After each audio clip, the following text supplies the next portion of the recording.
সারাদিনে আর কোনো আমল করতে পারি আর না পারি, নফল আমল হিসাবে এই আমলটা সজ্ঞানে বিশেষ কোনো বিপদ আপদ মুসিবত না হলে আমি আলহামদুলিল্লাহ এই আমলটা কখনো ছাড়ি না, প্রতিদিন করি আলহামদুলিল্লাহ। আজকেও শুরুতেও এই আমলটা আমি করে নিয়েছি। আপনারা সবাই আমলটা করবেন তো ইনশাআল্লাহ। কোরআনে কারীমের শেষ 3টি সূরা, এই সূরাগুলো আয়তনে অনেক ছোট ছোট। সূরা ইখলাস, যেটাকে আমরা কুল হুয়াল্লাহ সূরা বলি, সূরা ফালাক এবং সূরা নাস, এই 3টি সূরা হলো গোটা কোরআনে যত বিশেষ ফজিলতপূর্ণ বিশেষ মর্যাদাপূর্ণ সূরা আছে তার মধ্যে থেকে অন্যতম। এই 3টি সূরার মর্যাদা অনেক বেশি। আমি শুধুমাত্র এই 3টি সূরা সম্পর্কে সংক্ষেপে ফজিলত এবং মর্যাদা এবং কখন কখন আমাদের পাঠ করার নির্দেশ আল্লাহ তাআলা দিয়েছেন, কেন দিয়েছেন সে বিষয়ে কথা বলার পর এই সূরাগুলোর প্রত্যেকটির সংক্ষিপ্ত ব্যাখ্যা অনুবাদে আমরা চলে যাব ইনশাআল্লাহ তাআলা। সময়ত উপস্থিতি, সূরা ইখলাস, সূরা ফালাক, সূরা নাস, সূরা কুল হুয়াল্লাহ, সূরা কুল আউযু বিরাব্বিল ফালাক, সূরা কুল আউযু বিরাব্বিন নাস, এগুলা যার যার মুখস্থ আছে একটু হাত তোলেন সবাই। মাশাআল্লাহ, তার মানে আমাদের সবার মুখস্থ আছে। হাত নামায়েন না, হাত উঠায় রাখেন। আল্লাহ আপনি আমাদের সবাইকে এই 3 সূরার সারমর্ম, এর মর্যাদা, এর ফজিলত, এর নির্দেশ, এর বার্তা, এটা আমাদের সবাইকে গ্রহণ করার, অনুধাবন করার, উপলব্ধি করার, মেনে চলার তৌফিক দান করুন। এবার হাত নামান। সময়ত ভাইরা আমার, কোরআনে কারীমের এই শেষের 3টা সূরা এমন 3টা সূরা যে আমাদের প্রিয় নবী সাল্লাল্লাহু আলাইহি সাল্লাম সারা দিনে সবচাইতে বেশি সংখ্যক বার যেই সূরাগুলোকে ওয়াজিফা হিসাবে, আমল হিসাবে পড়ার নির্দেশ দিয়েছেন কোরআনে কারীমের, সেই সূরাগুলো হলো এই 3টা সূরা। এই 3টা সূরা দিনে এবং রাতে যত বেশি সংখ্যক বার পাঠ করতে হয়, অন্য কোন সূরা এমনকি অন্য কোন দোয়া এত বেশি সংখ্যক বার পাঠের নির্দেশ কোরআনে অথবা হাদিসে কোথাও দেওয়া হয় নাই। তাহলে এই 3টা সূরার মর্যাদা, এর কি মর্তবা, এর কি বৈশিষ্ট্য, এর কি মাহাত্ম্য আছে সেটা বুঝবার জন্য আর কিছুর প্রয়োজন নাই। এই একটি কথা যথেষ্ট যে দিন এবং রাত 24 ঘন্টার ভেতরে কোরআনে কারীমের এই শেষ 3টা সূরা, সূরা ইখলাস, সূরা ফালাক, সূরা নাস, এগুলোকে যত বেশি সংখ্যক বার নবী সাল্লাল্লাহু আলাইহি সাল্লাম পড়ার নির্দেশ দিয়েছেন, তিনি নিজে পাঠ করতেন, এত বেশি সংখ্যক বার অন্য আর কোন দোয়া, আর কোন সূরা, আর কোন আয়াত, আর কোনো কিছু পাঠ করার নির্দেশ আমাদেরকে কোরআন হাদিস দেয় নাই। এখান থেকে এই 3টার সূরা যে আল্লাহর কাছে কত গুরুত্বপূর্ণ, নবী সাল্লাল্লাহু আলাইহি সাল্লামের কাছে কত গুরুত্বপূর্ণ যে রিপিটেডলি এত বেশি সংখ্যক বার পাঠ করার নির্দেশ দেওয়া হয়েছে, এটা পরিষ্কারভাবে বোঝা যায় কি যায় না বলেন? সময়ত ভাইরা আমার, সূরা ইখলাস, সূরা ফালাক, সূরা নাস, এই 3 সূরা দিন এবং রাত সব মিলিয়ে আমাদের প্রিয় নবী সাল্লাল্লাহু আলাইহি ওয়াসাল্লাম 3 জায়গায় তিনি 3 সময় এই সূরাগুলো পাঠ করতেন। একটা হলো সকাল এবং সন্ধ্যায়। সকাল এবং সন্ধ্যায় নবী করিম সাল্লাল্লাহু আলাইহি ওয়াসাল্লাম 3 কুল পড়তেন। এটাকে সংক্ষেপে বলা হয় 3 কুল। যেহেতু 3 সূরা শুরুতে কুল শব্দটা আছে, এজন্য সংক্ষেপে বলা হয় 3 কুল। এই 3 কুল ইখলাস, ফালাক, নাস, এই শেষের 3টা সূরা কোরআনের, এই 3টা সূরাকে আমাদের প্রিয় নবী সাল্লাল্লাহু আলাইহি ওয়াসাল্লাম সকাল সন্ধ্যায় পড়তেন। একটা টাইম পাইলাম, কোন টাইমে পড়তেন? সকাল এবং সন্ধ্যায়। সকাল এবং সন্ধ্যার পাশাপাশি তিনি রাতে ঘুমানোর আগে আবার পড়তেন। তাহলে 2টা টাইম পাইলাম। আরেকটা টাইম হলো 5 ওয়াক্ত নামাজের পরেও তিনি পাঠ করতেন। তাহলে কয় টাইম হলো? 3 টাইম। 3 কুল পড়তে হয় প্রতিদিন রাত পুরা 24 ঘন্টার মধ্যে। কয় টাইম? 3 কুল 3 সময়ে পড়তে হয়।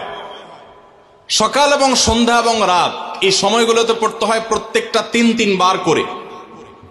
3 বার পড়লে কি লাভ হয়? নবী করিম সাল্লাল্লাহু আলাইহি ওয়াসাল্লামের পরিষ্কার হাদিস রয়েছে, যদি কেউ সকালে 3 কুল 3 বার করে পাঠ করে, সূরা ইখলাস 3 বার, সূরা ফালাক 3 বার, সূরা নাস 3 বার যদি কেউ পাঠ করে, সন্ধ্যার আগ পর্যন্ত সারা দিনের জন্য ওই পাঠকারী ব্যক্তি আল্লাহ তাআলার জিম্মায়, আল্লাহর হেফাজতে, আল্লাহর নিরাপত্তায় সে চলে যায়।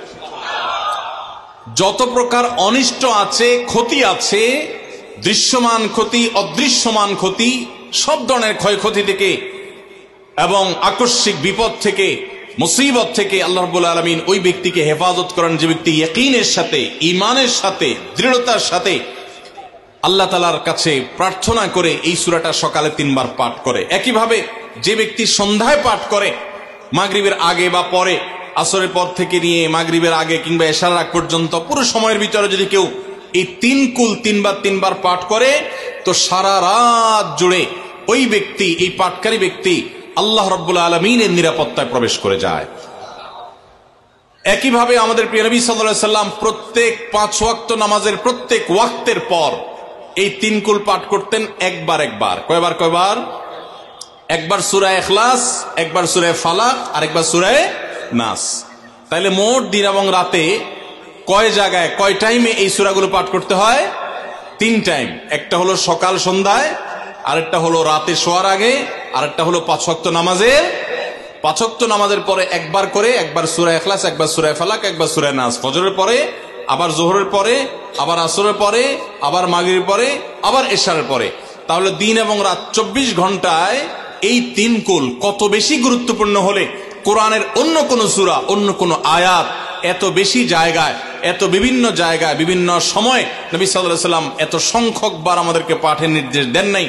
এখান থেকে বোঝা যায় এই সূরাগুলো কত গুরুত্বপূর্ণ, কত প্রয়োজনীয় এবং কত ফজিলত এবং মর্যাদাপূর্ণ। ভাইরা আমার, দিন এবং রাত 24 ঘন্টার ভিতরে 3 সময় এই সূরাগুলো মোট কতবার পাঠ করা হয়? আসুন আমরা হিসাব করি। সকাল, সন্ধ্যা এবং রাতে 3 বার করে যদি পাঠ করা হয়, তাহলে কয়বার হলো? 9 বার করে। সকালে 3 বার, সন্ধ্যায় 3 বার, রাতে 3 বার, তাহলে মোট কয়বার হলো? 9 বার। আর 5 ওয়াক্ত নামাজের পরে 5 বার, কয়বার হলো? 9 আর 5 কত? 14। সূরা ইখলাস দিনে কয়বার পড়তে হয়? কমপক্ষে 14 বার পাঠ করা সুন্নাহ। সূরা ফালাক দিনে 14 বার পাঠ করা সুন্নাহ। সূরা নাস দিনে 14 বার পাঠ করা, এটা সুন্নাত নবী সাল্লাল্লাহু আলাইহি সাল্লামের। এই আমলটা আমরা অনেকে জীবনে আজকে প্রথম শুনেছি, অনেকে হয়তো আগে থেকে জানি। আমি এই ফজিলত এবং মর্যাদার কথা যে বললাম, আল্লাহ নবী সাল্লাল্লাহু আলাইহি সাল্লাম যে বলেছেন সকালে পড়লে সারা দিন, সন্ধ্যা পড়লে সারা রাত, রাতে শোয়ার সময় পড়লে, বিশেষ করে রাতে মানুষ ঘুমন্ত অবস্থায় নানা রকমের ক্ষয়ক্ষতির আশঙ্কা থাকে। এই সব ধরনের ক্ষয়ক্ষতি থেকে আল্লাহর নিরাপত্তা এসে চলে আসে। আল্লাহ তার হেফাজতের জিম্মাদারি নিয়ে নেন, দায়িত্বশীল হয়ে যান। সবকিছু থেকে যথেষ্ট, সবকিছু থেকে আল্লাহ তাআলা তাকে নিরাপদ করে দেন। এই বিশ্বাস, এই ইয়াকিন নবী সাল্লাল্লাহু আলাইহি সাল্লামের কথার প্রতি আমাদের আছে না নাই? তাহলে এই সূরাগুলো আমরা আজ থেকে আমল করব তো ইনশাআল্লাহ। এই 3 কুল সকাল সন্ধ্যায় এবং রাতে ঘুমানোর আগে এটা পাঠ করার একটা বিশেষ পদ্ধতি আছে। সেটা হলো নবী করিম সাল্লাল্লাহু আলাইহি সাল্লাম শিক্ষা দিয়েছেন, এই 3 কুল সূরা ইখলাস 3 বার পড়বেন, সূরা ফালাক 3 বার পড়বেন, সূরা নাস 3 বার পড়বেন। পড়ে 2 হাতকে এরকম কোষ করবেন, এভাবে কোষ করবেন। কোষ করে এই কোষের মধ্যে ফু দিবেন। নিজের কোষের ভিতরে 3 বার পড়ে ফু দিয়ে এরপর সেটাকে পুরা শরীরের মধ্যে মুছে ফেলবেন। যেখানে যেখানে হাত নেওয়া সম্ভব হয়, শরীরের যতটুকু জায়গা হাত নেওয়া সম্ভব হয়, সামনে পেছনে চেষ্টা করে যতটুকু সম্ভব হয় ততটুকু মাসা করবেন, মুছবেন হাত দিয়ে। এর মাধ্যমে আল্লাহ তাআলা আপনাকে হেফাজত করবেন। ছোট ছোট বাচ্চা যারা আছে, দুধের শিশু, 2 বছর, 4 বছর, 6 বছর, যারা পড়তে পারে না এখনো বা মুখস্থ নাই, সে বাচ্চাদেরকে মা বাবা বা তাদের কাছের কোন লোকজন তারা পড়ে 3 বার ফু দিবেন। আবার 3 বার পড়ে নিজের ছেলে মেয়ের সবার শরীরে ফু দিয়েন না, প্রত্যেকের জন্য 3 বার। আপনারটা আপনি করবেন, বাচ্চাকে করে দিবেন। এই আমলগুলো আল্লাহ তাআলা আমাকে যেদিন জানার তৌফিক দিয়েছে, আপনাদের উৎসাহের জন্য বলি, সারাদিনে আর কোনো আমল করতে পারি আর না পারি, নফল আমল হিসাবে এই আমলটা সজ্ঞানে, বিশেষ কোন বিপদ আপদ মুসিবত না হলে আমি আলহামদুলিল্লাহ এই আমলটা কখনো ছাড়ি না, প্রতিদিন করি আলহামদুলিল্লাহ। আজকেও শুরুতেও এই আমলটা আমি করে নিয়েছি। আপনারা সবাই আমলটা করবেন তো ইনশাআল্লাহ? কে কে নিয়ত করছেন আজ থেকে 3 কুল এই 3 টাইম জীবনে কখনো ছাড়বেন না? একটু দাঁড়ায় হাতটা তুলে আল্লাহকে দেখাই দেন। সবাই নিয়ত করছেন তো? আল্লাহ আমাদের সবার হাতগুলোকে কবুল আর মঞ্জুর করে নিন। আল্লাহ তাআলা আমাদের সকল ক্ষয়ক্ষতি থেকে হেফাজতের জন্য আল্লাহ একাই যথেষ্ট হয়ে যান। ভাইরা আমার, তাহলে 3 কুলের আমলটা করবো তো ইনশাআল্লাহ?